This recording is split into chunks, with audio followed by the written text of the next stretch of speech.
Olá, turma, tudo bem? Aqui é o seu facilitador Emanuel Reis, da Escola Estúdio. Hoje vamos fazer uma breve revisão sobre as duas últimas aulas. Na disciplina Unidade Curricular de Programação de Jogos Digitais 1. E o foco hoje é relembrar os conceitos vistos de lógica de programação e componentes de implementação de jogos. Vamos falar um pouco sobre um pouquinho de cada, né? Sobre biblioteca, lógica de programação, estrutura de algoritmos. De uma certa forma, é dando continuidade àquela última disciplina que foi feita, o que nós vimos no Game Design, está muito relacionado. Só que a parte de programação é uma parte bem mais prática. Tudo bem?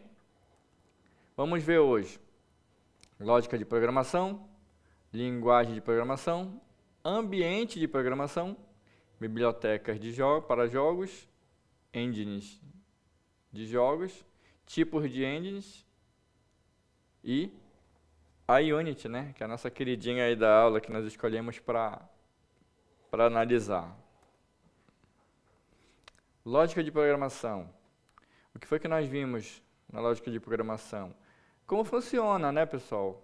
A gente tem um algoritmo, que é uma sequência de instruções, e a gente vai converter esse algoritmo em uma linguagem de programação para ela ser compilada por um hardware, por um computador. Sendo que existem os conceitos de variáveis, constantes, estruturas de controle, laços de repetição, funções e procedimentos. O que é cada um deles?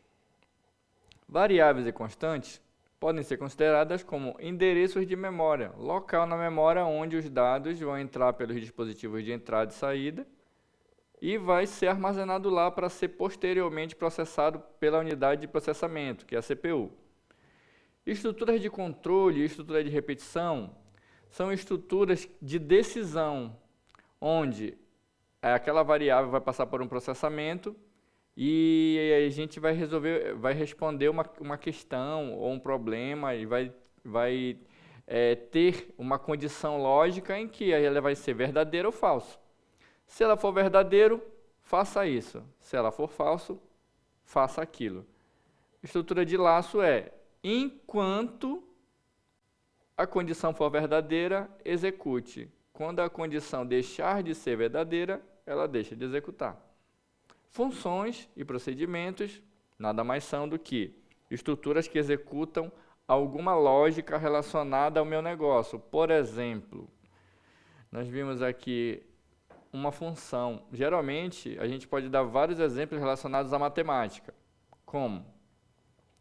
Se eu tenho um número, se eu forneço o número 3 e quero uma raiz quadrada, a função vai me responder 9. 4, a função vai me responder 16. Por quê? Eu utilizei a função chamada raiz quadrada. Ao mesmo tempo que o procedimento, ele executa, mas ele não dá retorno.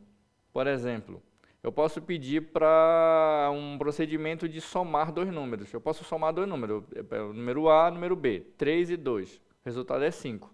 Se for uma função, eu vou devolver o 5. Se for um procedimento, eu só guardo esse 5 em uma outra variável chamada soma, exemplo. Vai ficar lá guardado para ser usado a qualquer momento. Então, a grande diferença entre função e procedimento é a capacidade dela de responder, de devolver um valor ou não. A lógica de programação, ela independe de linguagem de programação. Então, se você for implementar qualquer código, qualquer algoritmo em uma linguagem de programação, você vai escolher a linguagem de programação a que mais se adequa aos seus conhecimentos. Por exemplo, tem gente que tem expertise em Java, quer fazer tudo em Java. Vai lá, ele conhece a sintaxe da linguagem Java e utiliza, pega o que tem que ser feito, vai lá e executa. Ao passo que temos JavaScript, temos Python, C++, C#, tem várias linguagens de programação. Cada uma delas vai atender a uma especificidade diferente.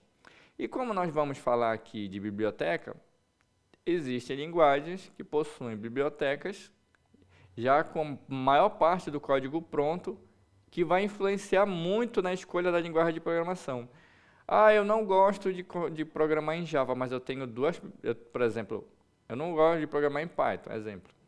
Mas tem uma biblioteca lá chamada Pygame, que já faz a maioria das coisas que eu preciso no meu jogo. Então eu vou utilizar a Pygame, eu vou utilizar o Python. Então esse é um pré-requisito de escolha da linguagem de programação. O que você vai fazer e como você vai fazer. Certo, pessoal? Então, a lógica de programação é a forma de pensar de forma estruturada e lógica, decompondo problemas complexos, em etapas mais simples. O objetivo é criar algoritmos claros e eficientes que possam ser traduzidos em código de programação. É o que eu acabei de falar. Outra coisa muito importante demais, a capacidade de decompor problemas em etapas mais simples.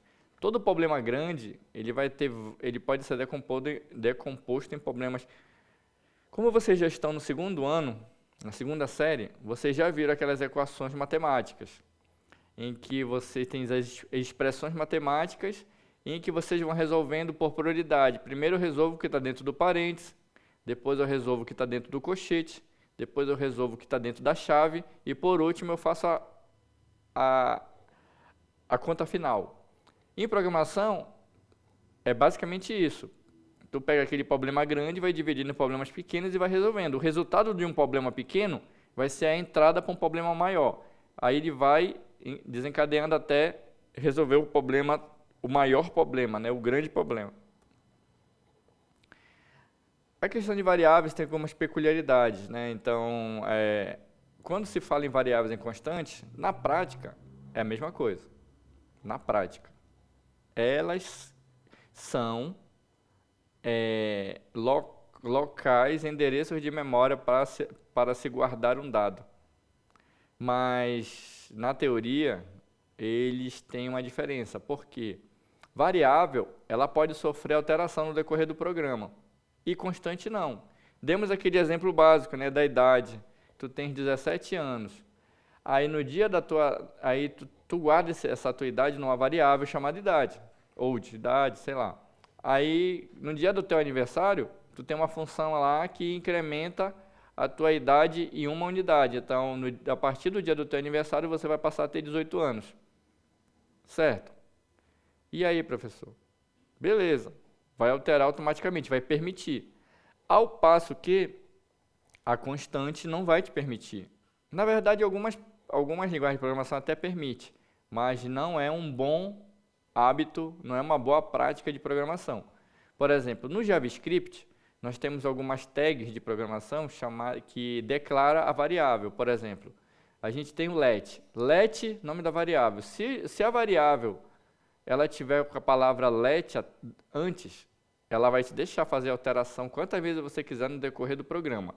Mas, se ela tiver o const, que está dizendo que é uma constante, toda vez que você for tentar alterar ela no decorrer do programa, ela vai te dar um erro dizendo, olha, isso é uma constante, não pode ser alterado.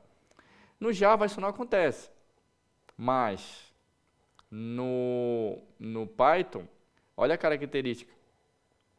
Quando a variável ela é uma variável simples, que pode ser alterada, ela vai ficar com nome minúsculo, letras minúsculas.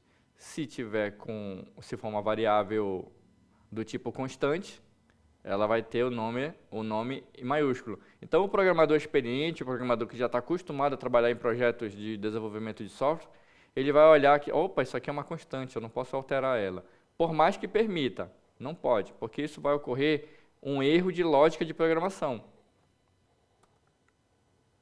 As estruturas. Vocês têm que gravar, nesse momento, como nós não estamos fazendo a parte prática, nós estamos em laboratório, vocês só têm que entender o conceito de cada um. O if e else são estruturas de desvio de fluxo. O que significa isso? Olha lá embaixo. Vem o programa e tem uma condição. O céu é azul ou vermelho? O céu é azul ou preto? Aí tu responde sim ou falso. O céu está azul ou preto? Tu responde, está azul. Aí qual é a primeira... Então, qual é a primeira posição? Não vai chover. Mas se o céu estiver preto, vai chover. Então, as condições, elas existem a todo momento que tu está programando. E em programas de 1000 linhas, tu pode ter mais de centenas de if, else lá, testando alguma coisa. É a parte lógica propriamente dita. Então, por exemplo, a parte lógica, o if, else, ela é muito utilizada com variáveis do tipo boolean, que é variável verdadeiro ou falso. Por exemplo, o número é ímpar, aí tu joga lá. Se for ímpar, responde true, porque é verdadeiro. Se for par, responde else, porque é falso. Então, o que é o if e o else? São desvios de fluxo, estruturas de desvio de fluxo. Tá? Aqui está um exemplo. E o for? O que é o for? O for é um laço, é uma estrutura de repetição, que a gente chama de laço. O que significa isso? Um laço funciona da seguinte forma. Tu fala assim, eu quero que isso se repita 5 vezes. E enquanto não repetir enquanto tiver as 5 vezes, eu vou, por exemplo, um exemplo prático. Eu estou conferindo aí 2, 4, 6, 8 alunos. Tem 8 alunos aí que eu estou vendo no meu campo de visão. Esses 8 alunos aí, eu quero que todos eles digam o seu nome, seu primeiro nome. Então, eu poderia fazer um laço dizendo, olha, enquanto estiver aluno na sala, eu quero que cada um deles se levante e diga um nome. Então, cada vez que um aluno se levantar, vai ser uma volta no laço, até terminar. Quando não tiver mais aluno, terminou, acabou a condição. Então, um for é um laço de repetição, onde tem um elemento de inicialização, tem a condição e tem o que acontece. Por exemplo, eu quero que ele comece do zero. Então, eu falo, for, inicia do zero, a condição tem que ser menor ou igual que 8, e toda vez que ele fizer um laço, ele vai somar 1, para ir conferindo quantas vezes o laço fez o processamento. Quando o laço chegar a 8, ele vai sair do laço. Simples assim. E o while? O while é idêntico ao for, só que tu não diz a condição, tu só diz assim, enquanto tiver aluno na sala, eu quero que todos digam. Então, ele só muda o termo do for para o enquanto. Basicamente, vai ter o mesmo resultado, só vai mudar a lógica. Switch. O que é um switch, pessoal? Switch é muito importante. Sabe quando vocês utilizam menu? Qualquer aplicativo de vocês tem um menu, né? Que vocês vão lá e vocês, tipo assim, tem as opções, tem 5 opções. Num menu de jogo, iniciar, configurar, resetar, sair, tu tem 4 opções. Essas 4 opções, tu vai ter que esperar uma ação do usuário. Então, tu vai lá e vai clicar. Eu quero iniciar o jogo, apertei o 1. O switch, toda vez que tu apertar uma das opções, ele vai ter uma ação referente a cada uma das opções. Então, um switch nada mais é do que um menu, a implementação de um menu. Então, olha só, switch, ele fala assim, expressão ordinal. O que é aquela expressão ordinal? É mais ou menos assim, qual foi o evento, o que foi que o jogador apertou? Entendeu? Aí, se ele apertar 1, executa 1. Se ele apertar 2, executa 2. Mas pode ocorrer o risco do jogador clicar em alguma coisa que não está programada. Ele cometeu um erro. Só que nós temos uma regra default. Quando não tiver nada programado para aquela ação do jogador, ele vai executar o default. O default pode ser uma mensagem. Por exemplo, eu quero saber se é o número que o jogador, que o usuário digitou no teclado, é uma vogal. Aí ele vai apertar uma vogal lá, pá, ele apertou. A, aí vai responder. Se tiver o A, ele vai responder. O usuário clicou no botão A, E, I, O. Mas se o usuário apertar o B, aí vai estar lá no default a informação. A tecla digitada não é uma vogal. Digite novamente, aí volta lá para cima. Falamos um pouco sobre a definição de Python, né? Como é que Python interpreta aí na prática a lógica de programação. Tá? Nesse caso aqui, a lógica de programação só está dizendo assim, receba um valor e guarde. Se ele está recebendo um valor e guardando, por exemplo, aqui do lado direito, idade igual a 56, o que é que ele está fazendo? Ele está dizendo que ele tem uma variável chamada idade lá na memória e ele está guardando o número 56 na idade, lá na variável. Mesma coisa lá embaixo, nome igual a Nora. Então, ele tem uma variável chamada nome e lá ele está guardando Nora.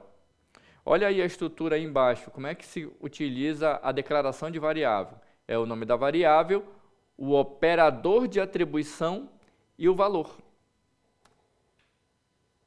Um exemplo aí, implementando, por exemplo, eu quero utilizar um procedure, né? Eu quero um procedimento para imprimir um Hello Mundo na tela. Então, ele vai utilizar a palavra print. O que é o print? O print nada mais é do que uma função já implementada. Ele só está utilizando. É uma função que a gente chama de função nativa. Você precisa apenas chamar a função e escrever o Hello World, por exemplo. Tu pode colocar, o meu nome é Gabriel, exemplo. Aí tu vai lá, print, meu nome é Gabriel, vai aparecer na tela, meu nome é Gabriel. Parece ser bobo esses conceitos, pessoal, mas é assim que funciona, tá? Se vocês estão achando fácil, isso significa que vocês têm aptidão para programação, porque essas são as definições básicas de programação. Se nós formos agora para o laboratório e eu pedir para vocês passar um algoritmo, olha, desenvolva esse algoritmo. Faça uma calculadora digital que tenha todas as 4 expressões, soma, multiplicação, subtração e divisão, e coloque aí para o usuário utilizar. Vocês vão ter a capacidade de fazer isso através desse conhecimento que a gente está passando agora. Olha só, o Python, ele tem toda a linguagem de programação, ela tem suas peculiaridades, a sua organização, o que a gente chama de sintaxe. No caso do Python, toda vez que tu for declarar uma função, tu tem que escrever a palavra def. Professor, por quê? Não sei, não foi eu que criei o Python. Eu só sei que quando tu vai... Brincadeira, pessoal. Na documentação, ele está dizendo lá, se tu for lá no site lá do Python, na documentação ele explica por que ele utiliza o def, tá? Ele é uma palavra reservada. Toda linguagem de programação ele possui palavras reservadas, palavras que não podem ser usadas para declarar uma variável ou uma função. Por exemplo, a def.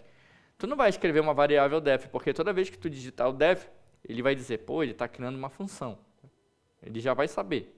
Isso significa que ela é uma palavra reservada da linguagem. Não pode ser usada para outra coisa. Olha um exemplo prático. Nós temos uma função. A função, como nós falamos, né, muito parecida com a matemática, tu tem um argumento de entrada, que é chamado de input, aí tu tem a função, que é o processamento e a lógica, e nós temos o output, que é o retorno.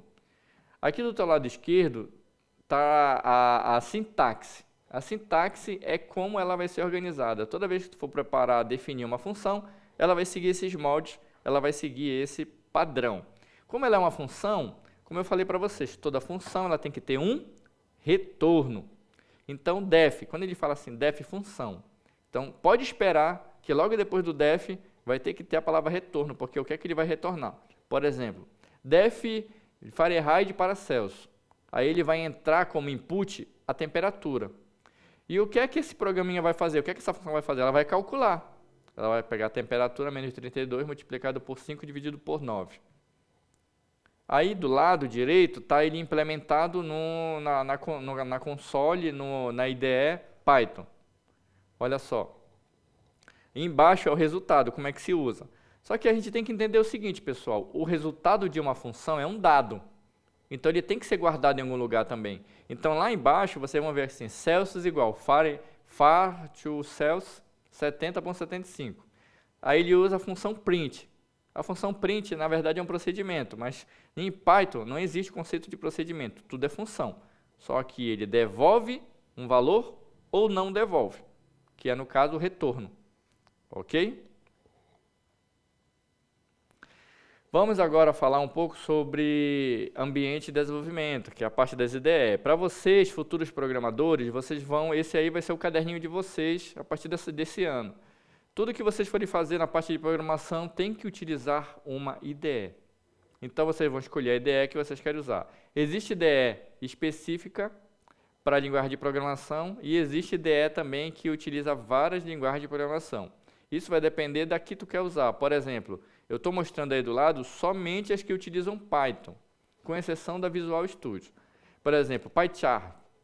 PyCharm, ela utiliza Python, Spider, Jupyter Notebook, eu particularmente gosto do Jupyter Notebook, Rodeo, Tone, temos o Atom, PyDev. Então, o que é, pessoal? Conceito. Grave um conceito, porque na prova, a prova é conceitual. Integrated Develop Environment, ambiente de desenvolvimento integrado. O IDE. Toda vez que você falar IDE no mundo de desenvolvimento, no mundo de software, você vai associar o ambiente de programação e pronto. Tá? Trata-se de um software que reúne ferramentas para facilitar o desenvolvimento da aplicação, oferecendo uma interface gráfica. Vocês não me fizeram essa pergunta, mas eu tenho a certeza que está na mente de vocês. Professor, se eu não tiver instalado uma IDE no meu programa, no meu computador, eu consigo programar? O que vocês acham? Me respondam. Consegue programar sem IDE?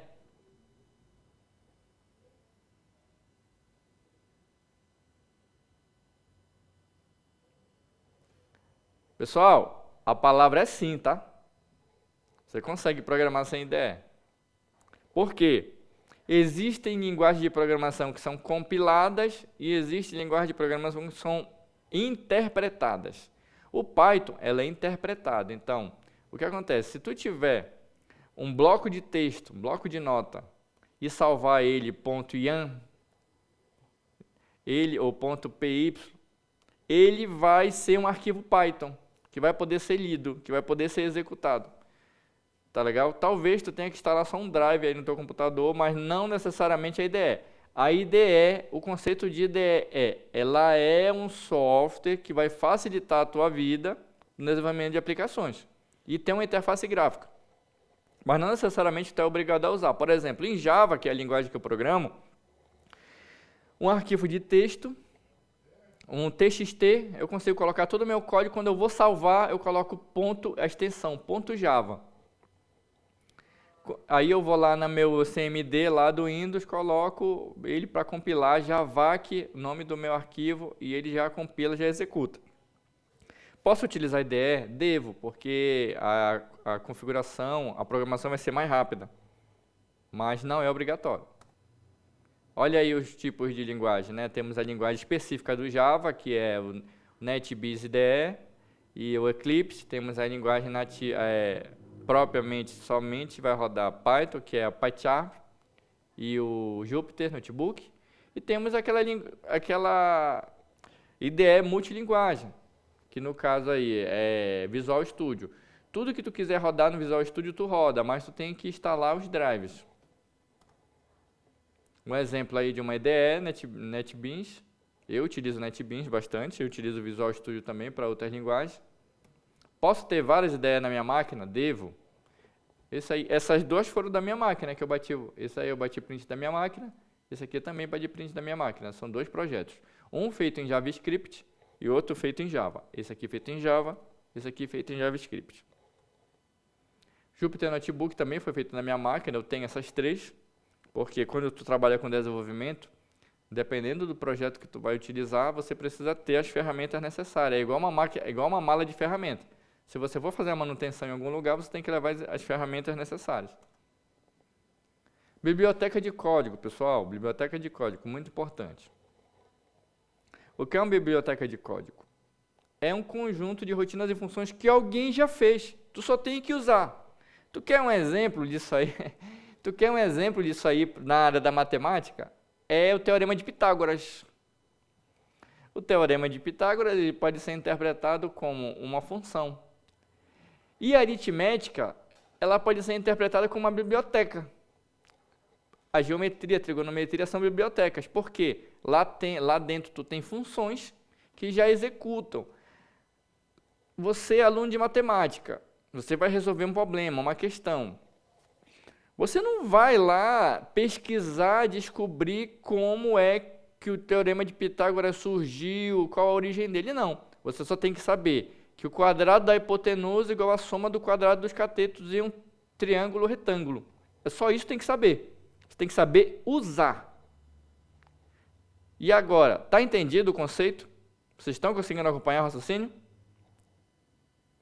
Beleza, então, pensando lá na matemática, poxa, como é que eu sei o que é essa hipotenusa aqui? Eu sei que ela é o quadrado, é a soma do quadrado dos catetos. Beleza.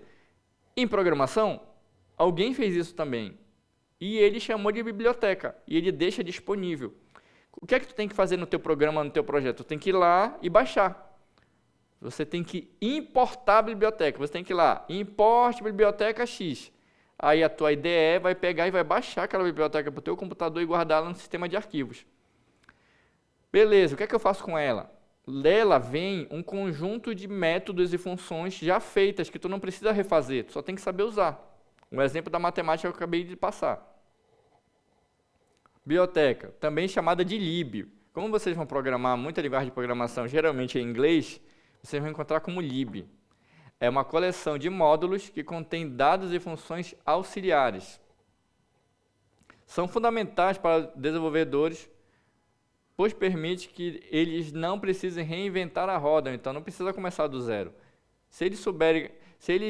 Na verdade, o programador ele fica pesquisando. Eu quero fazer isso. Ele vai lá, já existe uma biblioteca para isso já, baixá-la para o meu programa e começar a utilizar.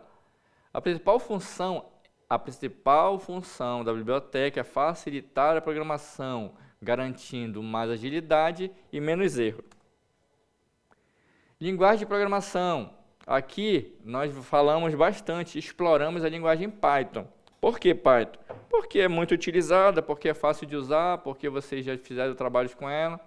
Então eu peguei esse gancho. Poderíamos utilizar outra? Sim, poderíamos sim. Só que tem um detalhe muito importante. Quando eu estava pesquisando sobre linguagem de programação, eu observei que a linguagem de programação Python, ela já possuía uma biblioteca para jogos.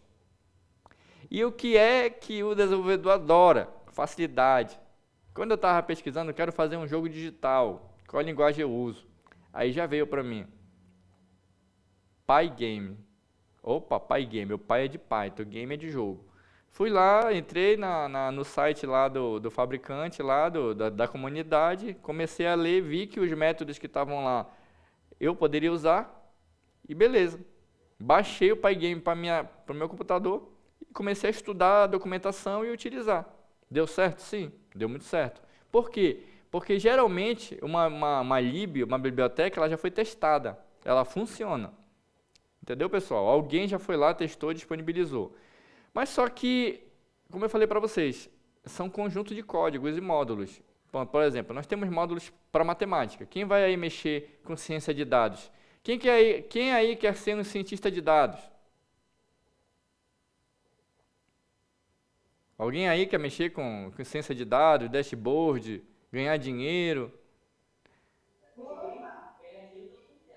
Ah, falei a palavra certa, né? Mandei o código, passei a chave, né? Vocês pegaram o código aí. Então vamos lá. O Python, ele tem umas bibliotecas que trabalham bastante com essa parte de, por exemplo, se tu for fazer análise de dados, você vai mexer na área de estatística aplicada. Então nós temos uma biblioteca chamada Pandas. Pandas, ela faz tudo, ela faz média, moda, ela faz desvio padrão. Não sei se vocês já viram estatística aí, mas eu acho que sim. Então, se vocês forem programar, o Panda já tem todos os métodos prontos. Temos o NumPy, que vai mexer muito com a parte de matemática, ao quadrado, a racionalidade. Temos o PyGlass, que também mexe com jogos de animação, mas a gente escolheu qual? A gente escolheu o Pygame, pessoal. Pessoal, até agora, como é que está aí? Está muito rápido? Estão conseguindo relembrar? Com certeza vocês estudaram em casa, né? Porque hoje é dia de prova. Só estou passando uma revisão básica. Tá tudo ok? Podemos continuar?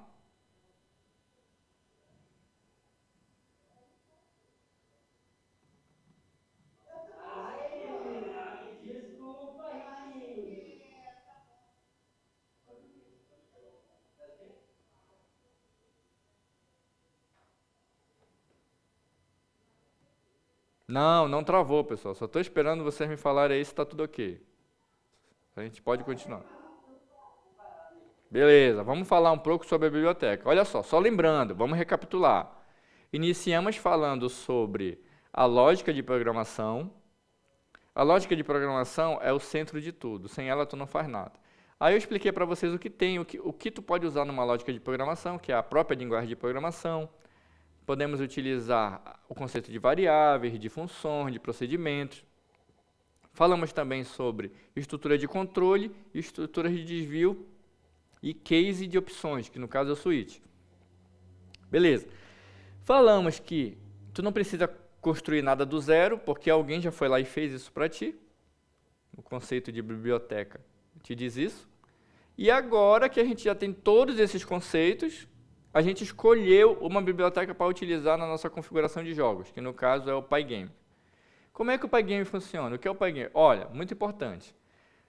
O Pygame, ele é muito prático, mas como é que tu faz para instalar? Tu tem lá a tua IDE Python, tu vai lá, Pipe é uma linguagem reservada do Python, que diz assim, instale, vá buscar. O Pipe, ele vai buscar. O instale. O "-u é não pergunte. Python e para usuário, tá ali, entendeu? Quando tu estiver vendo o jogo de programação ou configurando a programação, qualquer biblioteca ela vai utilizar esse comando. Essa é a lógica da linguagem de programação Python. Tá certo? Então, o que o Pygame vai fazer? O que ele vai fazer? Ele vai ter um laço. Olha a importância aí da lógica de programação. A biblioteca ela está te falando como é que ela vai funcionar. Então, ele tem um laço de repetição. Olha o while ali, é um loop. Por que os jogos utilizam loop? Por que utilizam laço? Porque a tua vida é um loop. Quer ver como a tua vida é um loop? Enquanto você estiver vivo, você vai fazer as coisas que você gosta. Você vai para a escola, você estuda, vem assistir a aula do professor, almoça, janta, joga, namora, faz tudo. Qual é a condição de sair do loop? Morreu. Você morreu, você sai do loop, acaba o jogo. Então o jogo nada mais é do que um loop, certo? Que vai acompanhar as fases do teu jogo. Aquele loop tem uma condição. Eu dei o exemplo aí da vida, né? Da nossa vida particular. Enquanto você estiver vivo, você está no jogo. Morreu, sai do jogo. O loop, o while, ele faz isso. É o enquanto. Enquanto uma condição for verdadeira, você faz. Aí, o que é que o Pygame faz? Ele fica esperando. Porque o que é que o jogo faz, pessoal? O jogo tem jogabilidade. O jogo tem interatividade do usuário, do jogador. Então, para jogos, a jogabilidade, ela se chama eventos. O que é evento? Tudo que é feito pelo jogador é eventos. Portanto, um toque no teclado é um evento. Mouse é um evento. Um toque no touchscreen é um evento. Um áudio, agora tem jogos de áudio, né? Tem da galinha lá, fica falando, a galinha fica se mexendo. É um evento, só que é um evento de áudio, é uma captura pelo microfone. Certo? Então, o que é que o jogo faz? Ele captura o áudio, e aí ele vai para a lógica de programação. O que é que a lógica de programação faz? Ele é uma reação ao evento. Por exemplo, o usuário clicou Enter. O que é que o jogo diz? O Enter ele vai iniciar o jogo. Pá. Aí o usuário quer se movimentar para cima, ele usou a tecla teclado para cima. Aí vai lá no case, no switch lá de opções, no menu, e vai movimentar ele. O usuário apertou no mais é um tiro. Aí toda vez que ele apertar no mais, ele vai atirar, exemplo. Só que toda vez que ele fizer uma ação e fizer uma reação, a tela tem que mostrar para o jogador que aquilo foi realizado. A gente chama isso de update screen. Update screen ou atualização de tela. Beleza, pessoal? Por exemplo, tu apertou para dar um tiro, tem que aparecer na tela que o tiro saiu. Tem que aparecer uma fumaça, tem que aparecer uma luz amarela, tem que aparecer alguém recebendo o tiro. Isso se chama atualização de tela. Então, o que acontece? O jogo ele tem uma lógica de programação. Ele vai esperar, certo? Ele iniciou o jogo, ele entra no laço, ele vai esperar o usuário, o jogador, fazer um evento. O jogador fez o evento, ele vai lá na lógica de programação, ele traduz esse evento para a lógica e ele atualiza a tela. Simples assim. Olha aí, a biblioteca, ela tem que ter uma fonte de referência. E nesse caso aí, o que é que eu recomendo a vocês? Pessoal, o que o professor está recomendando para vocês? Sempre que vocês quiserem aprender sobre linguagem de programação, vão direto na fonte. Ah, professor, eu joguei no Google, o Google me passou essa informação aqui. Vê a fonte. A fonte é a organização oficial? Não. Então vai na organização oficial, porque já alguém tentando traduzir aquela informação para você. Mas ele está tentando traduzir, nem sempre traduz de maneira correta. Mas se você for na documentação, foi o fabricante que colocou aquela informação lá. Então fiquem atentos. Do jeito que o fabricante colocou, vai funcionar. E se não funcionar? Como ele é o fabricante, como ela é a comunidade que mantém, tu vai lá e questiona. Entra lá, entendeu? E escreve lá, ó, isso não está funcionando dessa forma, isso é um bug e tudo. Então, pessoal, se vocês querem uma informação sobre biblioteca, vão direto no órgão que mantém aquela biblioteca. Por exemplo, a gente falou aí da biblioteca, né? A gente falou aí do conjunto de métodos. Eu peguei como exemplo aí os métodos que estão lá no Pygame. Eu estava estudando, né? Eu tive que aprender o Pygame para poder passar para vocês. Então, olha só. Pygame, toda vez que eu utilizo a palavra Pygame, eu estou dizendo que eu vou utilizar a biblioteca Pygame. Aí, Draw, ele vai desenhar. Circle, um círculo. Tá vendo como é bem didático? Pygame.draw.circle. Então, o que ele vai fazer? Ele vai desenhar um círculo na tela. Mas beleza, que tamanho é esse círculo? Que tamanho é o raio? Que tamanho é a espessura da borda? Aí você tem que colocar esses parâmetros dentro do parêntese. Olha aí, pygames.draw.ellipse. Isso aí ele vai te desenhar uma elipse. Pygame.draw.retângulo, ele vai te desenhar um retângulo. Também temos outros métodos mais simples. Poll, certo? Ele vai retornar para o próximo evento da fila. Por exemplo, às vezes tu digita tantas vezes a tecla que o que é que o Pygames faz? Ele vai guardar num buffer e ele vai colocar em fila, porque o primeiro que foi feito é o primeiro que vai acontecer. Se fizer muitos eventos ao mesmo tempo, ele vai guardar numa fila entre o primeiro que entra e o primeiro que sai. Port, coloca o evento na fila. Render, vai renderizar, ele vai desenhar a superfície na tela. Lembra do conceito de renderização que nós vimos? Beleza. Temos o size, que é tamanho, transformer. Aí, pessoal, daí para frente é pesquisa. O que é que tu precisa? Tu vai ler o algoritmo e tu vai traduzir ele para a linguagem de programação e ver se a tua biblioteca possui os métodos que tu iria ter que configurar, que fabricar. Lembra da questão do enredo? Firebird, do Flappy Bird, do joguinho, tá? A parte do enredo, não se esqueçam que vocês têm um trabalho para entregar sobre enredo. Hoje, sem falta, eu mando para vocês a formalização do trabalho. Tá, pessoal? Aí, o que foi que eu falei para vocês? Todo enredo, ele é a base do algoritmo. Um enredo, ele conta a história do que tu vai fazer. Nós vimos isso em Game Design, né, pessoal? Game Design está toda a explicação de enredo. Aqui a gente está mostrando que esse enredo ele vai chegar para a área de programação, para a área do desenvolvedor, para o dev vai pegar e vai transformar aquilo no algoritmo e vai conseguir compilar ele, traduzir também para uma linguagem de programação para ser executado em algum compilador. Mas nós temos também mais facilidade. Se eu te falei que a biblioteca é um conjunto de funções, e eu te falei que o IDE é um ambiente de programação que utiliza a biblioteca, os engines de jogos, como nós já vimos na última aula, é um conjunto muito maior de possibilidades, porque ele já te dá tudo isso concentrado em um mesmo software, uma mesma plataforma. Eu não vou falar muito aqui sobre engine, não vou me aprofundar, por quê? Porque nós batemos bastante, fizemos provas sobre isso, né? Falamos aqui sobre os engines. Então, ele é conhecido como motor. Por que que ele fala que é um motor de jogo? Porque tu não sabe, é igual um carro, tu não sabe como ele funciona, tu só sabe que ele vai funcionar.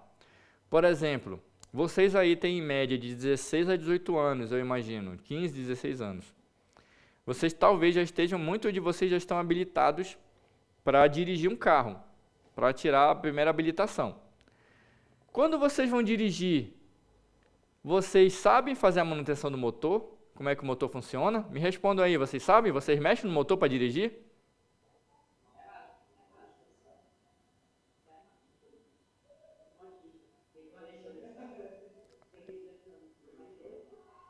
Hein, pessoal? Para dirigir, a partir dos 16 anos você ganha permissão, né?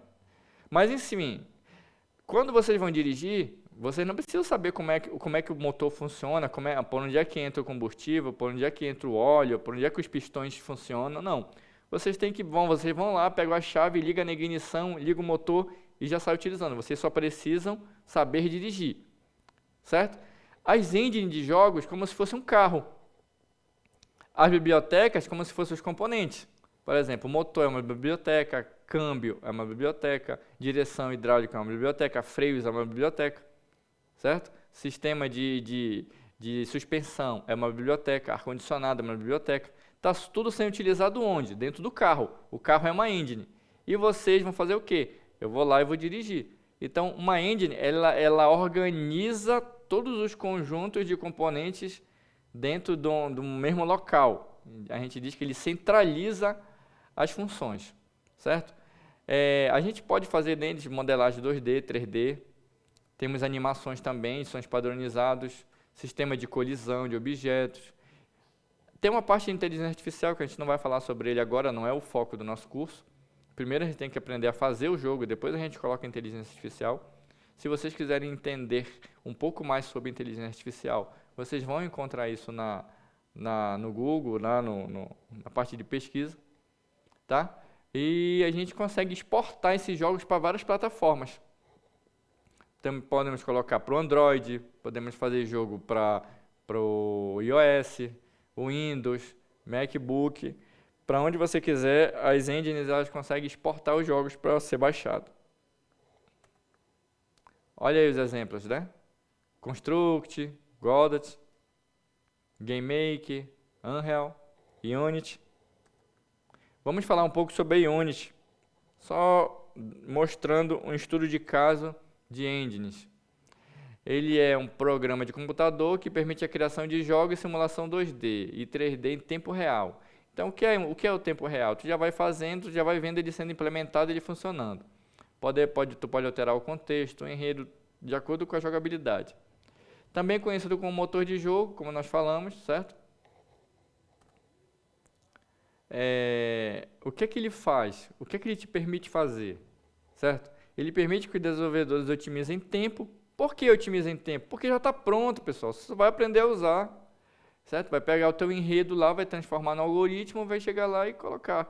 Então, pensem que vocês vão passar um ano para fazer um jogo do zero e vocês vão passar 2, 3 meses para fazer com engines. Então, é uma questão de escolher do projeto, né? O que é mais viável. Certo? Tu utilizar o engine ou tu utilizar um código do zero que só tu vai mexer, que só tu vai vender. Então, depende muito da característica do teu projeto, do que tu quer fazer, certo? Aí tá aí o site. Toda tecnologia, toda a biblioteca, todos os engine, ele tem alguém por trás que mantém aquela plataforma, certo? A gente chama de site de comunidade ou fabricante. No caso, Unity, ele é pago, tá, pessoal? Ele tem uma licença de uso free, mas ela é muito simples, mas se tu quiser utilizar todas as funcionalidades, tu vai lá e paga a licença de uso. Tá? Só que, por que escolher a Unity? Primeiro, ela é líder em mercado, ela tem muita coisa feita nela, muito jogo bom e muito jogo que a comunidade gosta. Então, se tu vai para a parte monetária, monetizar o teu jogo, tu tem que utilizar onde o público está. Entendeu? Se o público utiliza o perfil Unity, tu vai lá e desenvolve em Unity. Aí, lá na plataforma, ele tem muitos cursos para tu já iniciar a tua configuração de jogos, tu pode chegar lá, assistir uns 2, 3 cursos básicos e já começar a usar. O mais importante é tu saber a lógica e ter um enredo, um bom enredo, porque a ferramenta, ela é rápida, a curva de aprendizagem dela é baixa, ela é rápida de se aprender e de se usar.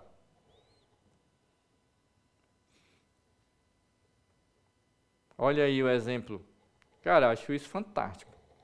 E vocês que gostam de jogo, com certeza, se vocês estão nesse curso aí de jogos digitais, é porque vocês têm a curiosidade de aprender como se joga, porque vocês com certeza já jogam. Aí vocês vão encontrar todos os conceitos para ser um game designer e um desenvolvedor de jogos. Por exemplo, o asset.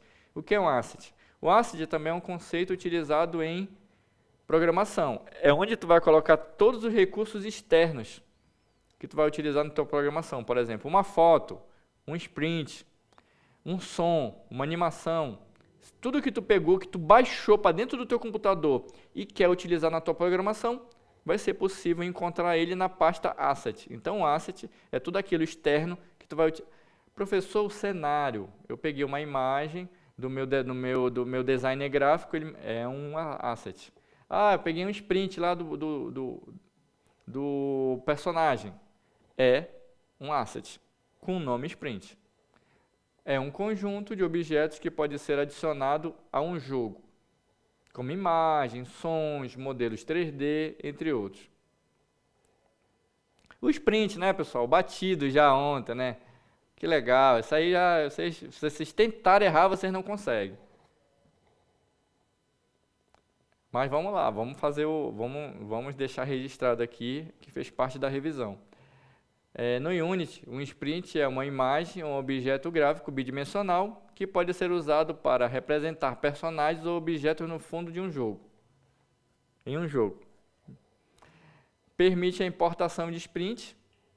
É aquilo que eu falei para vocês. Como ele é um asset, ele pode ser importado. Então, ele pode vir de um outro programa, pode vir de um Pinterest, pode vir de um Canvas, pode vir de um CorelDRAW, e tu vai lá no formato de imagem, importa ele para dentro da tua Unity, ele fica lá como asset só esperando para ser utilizado. E animação? Pessoal, qual é a principal característica de animação para jogos? Me falem, qual é a diferença de uma animação para um sprint? Qual é a diferença de uma animação para um sprint? Me fale aí, pessoal.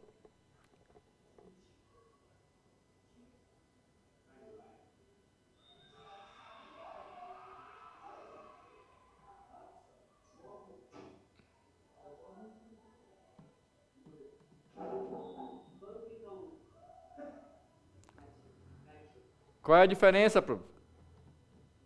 Vamos lá, só acordar um pouquinho, só para olhar o professor, depois volta de novo.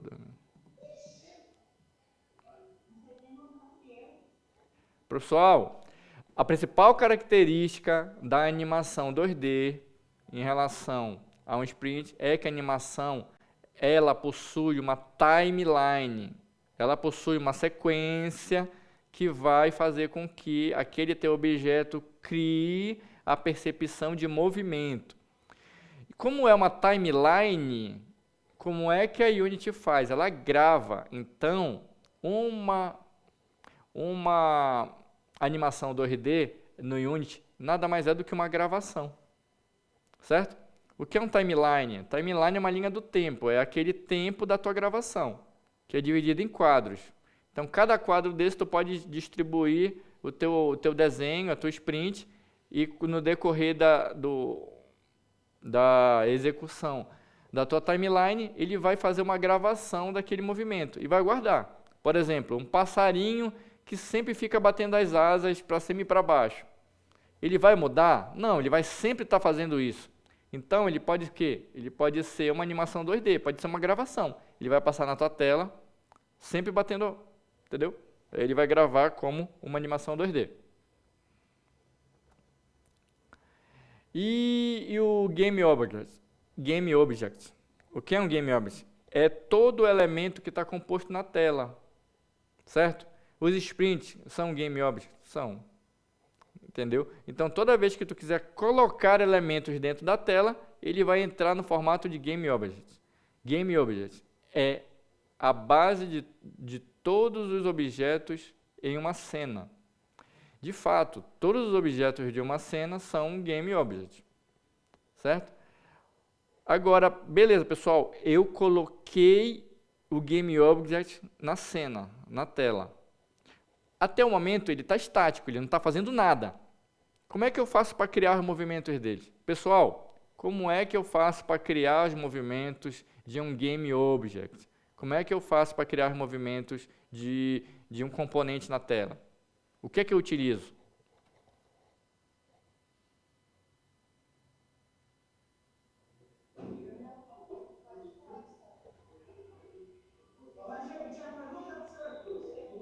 A pergunta é o seguinte: eu já sei o conceito de sprint, eu já sei o conceito de animação, eu já sei o conceito de GameObject. GameObject é aquele componente dentro da tela que eu vou manipular. Só que ele está estático. O que é que eu utilizo, qual é o recurso que eu utilizo para fazer ele ter movimentação, jogabilidade? Beleza, como se chama a parte lógica? Beleza, programação. Como se chama a programação aí no jogo?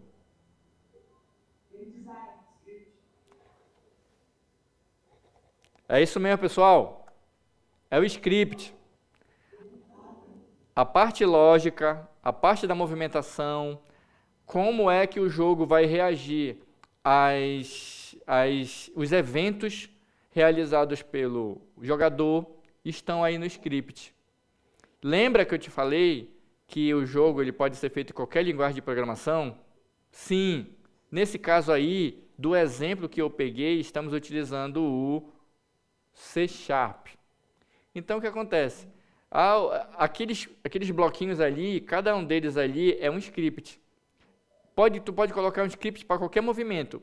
Cada personagem pode ter um script. Ele vai funcionar de maneira independente. Certo, pessoal?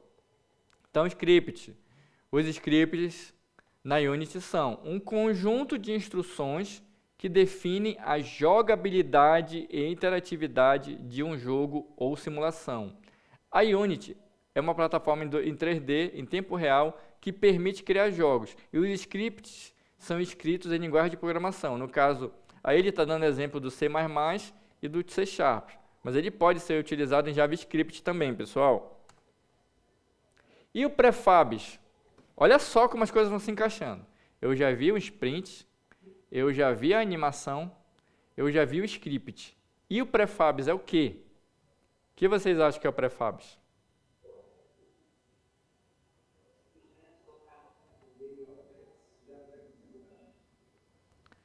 Um prefabs, pessoal, é quando tu pega todas essas características e agrupa. Então, ele está sendo utilizado como se fosse um bloco, entendeu? Por exemplo, eu quero utilizar um personagem, mas eu já quero que ele já venha com a animação e com o script. Eu quero só pegar aquele personagem e colocar na tela. Você transformou ele em um prefabs, então ele já está pronto para utilizar os recursos que a gente colocou nele. Então, prefabs são GameObject. Por que são GameObject? Porque eles estão lá na tela. Eles podem ser utilizados lá na tela. Pré-configurados, que podem ser criados na cena e armazenados no projeto. A partir deles, é possível criar cópias chamadas de instâncias. Beleza, pessoal? Olha que legal. Tu pegou o sprint, criou uma animação, pegou uma funcionalidade, colocou um script, e aí tu criou um prefabs. Aí tu fala assim, poxa, o meu jogo ele tem vários jogadores, cada um de uma cor, cada um de um modelo, mas eles são jogadores que eu já criei. É só tirar cópia, porque o prefab já está pronto. É só Ctrl+C, Ctrl+V. Eu quero colocar 5, por exemplo, estou jogando no meu tempo Counter-Strike. Eu tenho 5 amigos e 5 inimigos. Eu vou criar esses caras só Ctrl+C, Ctrl+V no meu prefabs. Eu não vou precisar criar um personagem do zero, colocar toda a funcionalidade, não, ele já está pronto. É só Ctrl+C, Ctrl+V. O prefabs, eles são GameObjects pré-configurados que podem ser criados na cena e armazenados no projeto. Podem ser instanciados. Como é que a gente chama? Como ele é um objeto, como é que eu faço duplico, triplico objeto? Eu uso o termo chamado instância. Instância é uma cópia de algo funcional, de um objeto. Lembra que nós implementamos o joguinho aí do Float Cloud, que é aquele não implementamos não, né, pessoal? Nós vimos o joguinho e o profissional lá, o game design, o desenvolvedor, fez primeiro o cenário, aí depois ele criou o personagem, aí depois ele criou outro personagem, criou as animações, depois ele criou os prefabs. Não conseguimos ver o vídeo até o final, mas o que é que ele fez? Ele fez um sistema de colisão, em que toda vez que os game objects se tocassem, ele morreria, ou então perderia ponto. Toda essa jogabilidade, ela no final, a Unity, ela te dá a oportunidade de fazer. Então, vocês já estão entendendo como é que funciona. Tudo depende do enredo, do game designer te mandar quando chega na parte de implementação. A escolha de uma Unity, a escolha de uma engine, ela é muito importante, porque se tu já tem um negócio pronto para tu fazer, tu não vai perder tempo refazendo. Tem biblioteca para utilizar método? Vai lá e pesquisa e utiliza. Simples assim. Aí tem a parte do design gráfico, que vai fazer os personagens, os sprints. Então, todos esses componentes são necessários para se desenvolver um jogo. Pessoal, vocês têm alguma dúvida? Eu posso esclarecer alguma... A hora de perguntar é agora, tá? Daqui a 5 minutos a gente vai encerrar a aula e no nosso retorno vamos implementar a prova. Vai, manda para mim, solta a voz, pessoal, fala comigo.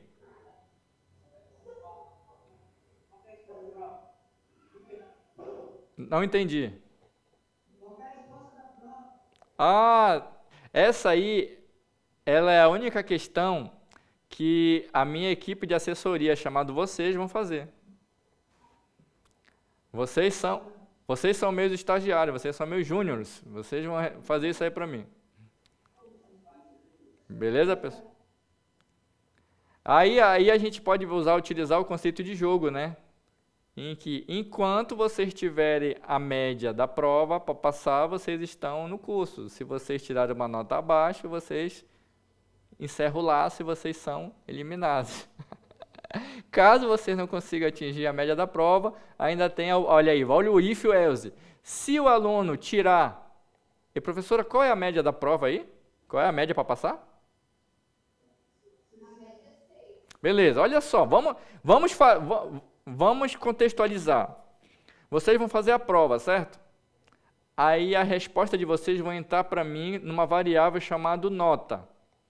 Aí eu vou colocar lá na lógica de programação. Se o aluno tirou abaixo de 6, ele está automaticamente na recuperação. Se ele tirou entre 6 e 8, ele tirou bom, mas vai fazer nota com os trabalhos. Se ele tirou 6, cravado, ele tirou excelente, talvez já passe direto. Está vendo como a lógica de programação ela pode ser usada em qualquer algoritmo? O fato de vocês fazerem uma prova e ser avaliado é um algoritmo. É um processo, é um procedimento. Beleza, pessoal?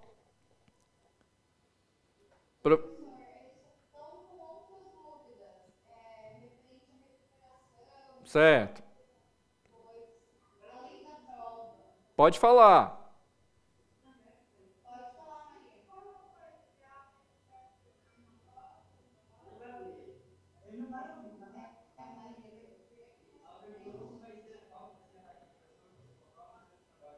Tá, eu vou explicar para vocês, tá? A nossa prova, apesar de ter 10 questões, ela vale 6. Então vai ser feito, vai ser convertido, tá? Praticamente cada questão tem 0,6 de ponto. Beleza. Cada trabalho que vocês fizeram aí em sala, valia 1 ponto cada um. Então aí você já tem 8. E o trabalho do enredo, que vocês vão formalizar e me entregar, vai valer 2 pontos. Só que esse trabalho, como a gente não tem muito tempo, eu vou utilizar ele para as 2 disciplinas, tá? Ele vai utilizar... Vocês conseguiram entregar o trabalho, vocês tiraram 2 pontos. Pô, pessoal, pelo amor de Deus, quando eu era aluno, eu adorava trabalho. Estava garantido o meu ponto lá, eu me dedicava, tá? Então, entreguem um trabalho com qualidade, vocês vão tirar os 2 pontos. Então, cada nota, cada prova, você já tem 2 pontos se você entregar o trabalho. Fez os 2 trabalhos, fez os 2 quiz lá, tirou lá a nota máxima, tem mais 2, você já tem 4 pontos, vocês já estão perto de passar. Aí vocês vão para a prova de hoje, tira no mínimo a metade da prova mais 3, 7, estão passados. Mas eu espero de vocês nota máxima, porque vocês são os melhores que nós temos. Eu tenho certeza que vocês vão se dar bem nessa prova. Beleza, pessoal? Há alguma dúvida em relação à pontuação?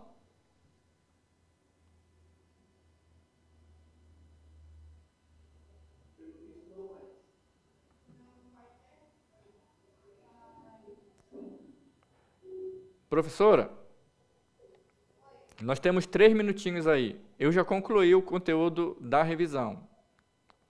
A gente consegue colaborar com mais algo? O que é que você me... Tá, então a gente vai fazer o seguinte, a gente vai dar um intervalo agora, para os meninos, não sei se eles vão mudar de sala, não sei se vão receber outro professor, né? Vão sair para o intervalo, na volta do intervalo vamos aplicar a prova. Certo, pessoal?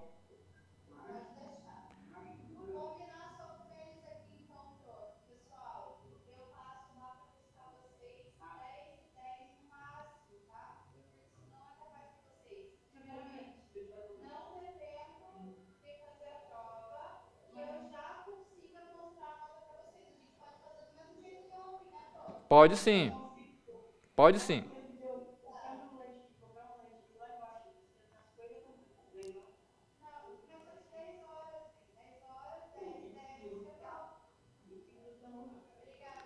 Pessoal, se a gente conseguir voltar 10 e 10, a gente consegue aplicar a prova e também fazer aquela dinâmica de ontem. Eu acho que ficou legal, eu acho que é bem produtivo. Beleza? Já fica tranquilo, tá? Mas vamos ter a recuperação que é na próxima aula também, tá, pessoal? Então fiquem tranquilos em relação a isso. O objetivo não é reprovar, o objetivo é aprender, ok? Beleza, pessoal? Até daqui a pouco.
Oi, voltei.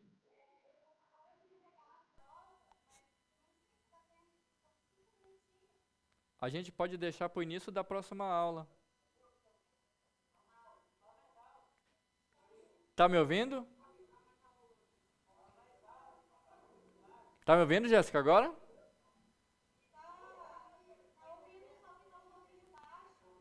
Po-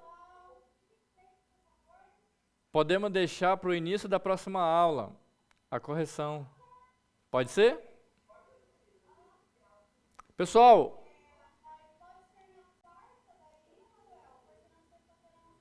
pode ser sim. A gente usa a aula, um dos horários de quarta para fazer alguma recuperação e fazer a revisão dessa prova aí. Pode ser? Pessoal, obrigado por ter participado, obrigado pela atenção.